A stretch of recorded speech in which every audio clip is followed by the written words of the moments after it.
We're explaining the java.lang.Security.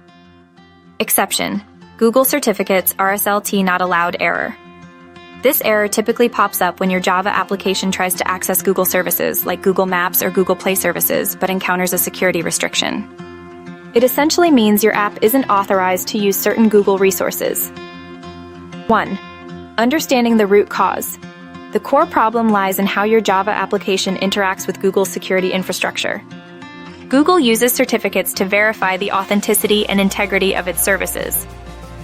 The GoogleCertificatesRslt Not Allowed error indicates that the certificate your application uses or trusts is either invalid, not recognized by Google, or isn't properly configured to access the specific Google service you're trying to reach. 2. Common scenarios. This error often appears in situations involving Android apps, though it can arise in other Java contexts too.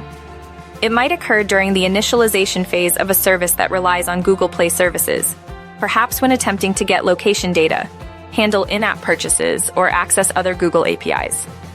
Another common scenario involves using outdated or improperly configured libraries that interact with Google's services. 3. Debugging and troubleshooting steps. First, ensure you're using the latest versions of all relevant Google Play Services libraries. Outdated libraries frequently have compatibility issues and may not work with newer Google security protocols. Second, carefully check your application's permissions.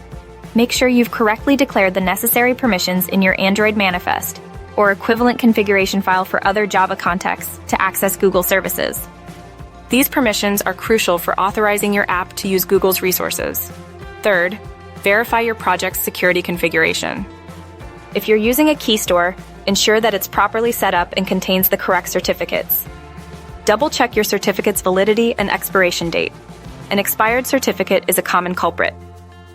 Fourth, examine your network configurations. If you're behind a proxy server or firewall, ensure that your application has the necessary permissions to communicate with Google's servers. Fifth, and sometimes overlooked, clean and rebuild your project. Sometimes outdated build files or cached resources can interfere with the proper setup of Google's certificates. Sixth, if you're using a third-party library that interacts with Google services, contact the library's developers to confirm compatibility and seek troubleshooting advice. They might have specific instructions or workarounds. 4. Preventing future occurrences. Regularly update your Google Play Services libraries and other dependencies. Maintain a well-structured project with clearly defined permissions. Always ensure the validity of certificates, and carefully manage your key store. Before publishing or deploying your application, thoroughly test it in different environments, emulators, physical devices, etc., to preemptively identify potential security-related issues like this.